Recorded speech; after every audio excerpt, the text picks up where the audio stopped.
لیکن اگر کوئی بندہ شک کرتا ہے تو خاص اس آدمی کو آپ کافر قرار دیں گے یہ نہیں، یہاں احتیاط کا حکم ہے۔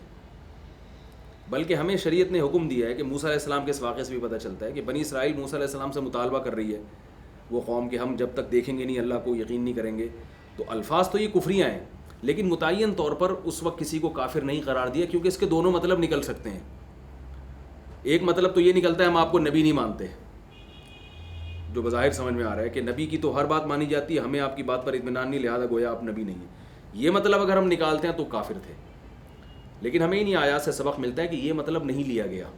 بلکہ یوں لیا گیا کہ بھائی ٹھیک ہے آپ نبی ہیں، آپ اللہ کے پیغمبر ہیں، لیکن اگر ہم اپنی آنکھوں سے دیکھ لیں گے تو ہمیں اور اطمینان ہو جائے گا، تو ہمیں جب تک مکمل اطمینان نہیں ہوگا تو ہمارے لیے عملی زندگی پہ آنا مشکل ہے، کیونکہ علم یقین کے بھی درجات ہوتے ہیں، ایک علم الیقین ہے، حق الیقین ہے،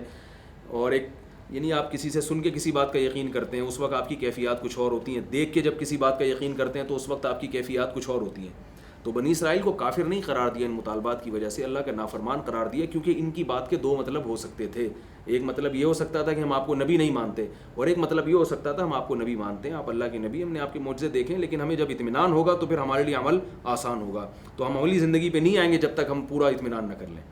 تو اس سے ہمیں یہ باقاعدہ سبق ملتا ہے کہ کسی متعین شخص کو کافر کہنے میں شریعت میں بہت احتیاط ہے، اب اس کی حتی الامکان اس کی بات کا ایسا مفہوم بیان کیا جائے گا جس سے وہ کافر ہونے سے نکل جائے۔ تو بنی اسرائیل کی اتنی نالائقیوں کے باوجود بھی ان کو مسلمان ہی سمجھا گیا۔ البتہ اصول اور ضابطہ یہی ہے کہ پیغمبروں کی باتوں پہ شک کرنا اور اس پہ شک اور شبہ کا اظہار کرنا کفر ہے، اصول یہی ہے، لیکن اس اصول پر کون کون پورا بیٹھتا ہے یہ ایڈجسٹ کرنا کسی متعین شخص پر، اس کی ہمیں اجازت نہیں ہے۔ جب تک کوئی صاف لفظوں میں انکار نہیں کرے گا پیغمبر کا،